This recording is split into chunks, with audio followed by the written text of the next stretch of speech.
হিমবাহ ও জলধারার মিলিত কার্যের ফলে সৃষ্ট ভূমিরূপ।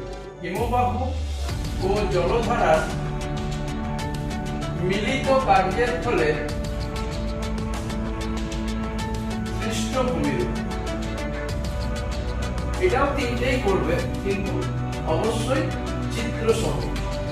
সৃষ্ট ভূমিরূপ, এটা তিনটের মধ্যে এটা একটা সুবিধা আছে যে তুমি যদি হিমবাহের সঞ্চয়টা করো, হিমবাহের যদি সঞ্চয় করো, তাহলে তোমার কিন্তু হিমবাহ এবং জলধারার মিলিত কার্যের ফলে সৃষ্ট ভূমিরূপ হয়ে যাবে।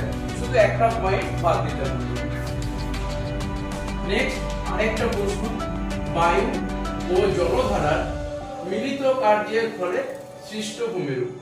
বায়ু ও জলধারার মিলিত কার্যের ফলে সৃষ্ট ভূমিরূপ। এই তিনটে প্রশ্ন যদি ভালো করে করে যাও, তাহলে কি টেস্ট কি মাধ্যমিক একটা প্রশ্ন আসবেই। মিলিত কার্যের ফলে সৃষ্ট ভূমিরূপ, তবে অবশ্যই সবকটাই চিত্র সহ। আর এটা কিন্তু তিনটে না, এটা মোটামুটি 5-6টা করবে এবং অবশ্যই চিত্র সহ। এই প্রশ্নটার থেকে একটা 5 নাম্বার আসবেই, তাতে কি টেস্ট কি ফাইনাল সব সময় আসবে। এটা হচ্ছে বহির্জাত প্রক্রিয়া থেকে। এরপর আসছে বায়ুমণ্ডল। বায়ুমণ্ডল থেকে কি আসতে পারে? বায়ুমণ্ডল থেকে তোমাদের 4টা প্রশ্ন দিচ্ছি, এর মধ্যেই তোমরা আশা করছি পেয়ে যাবে। 1 নাম্বার,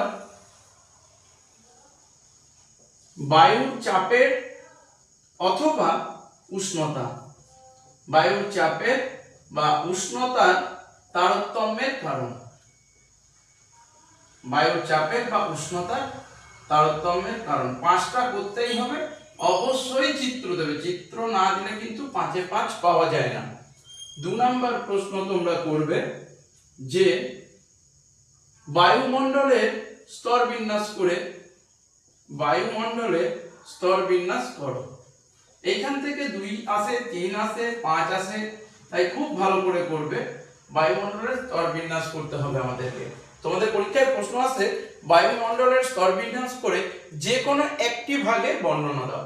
2 নাম্বার প্রশ্ন। 3 নাম্বার খুব খুব ইম্পর্টেন্ট প্রশ্ন, বৃষ্টিপাত কাকে বলে, এর শ্রেণীবিভাগ। বৃষ্টিপাত কাকে বলে, এর শ্রেণীবিভাগ করো।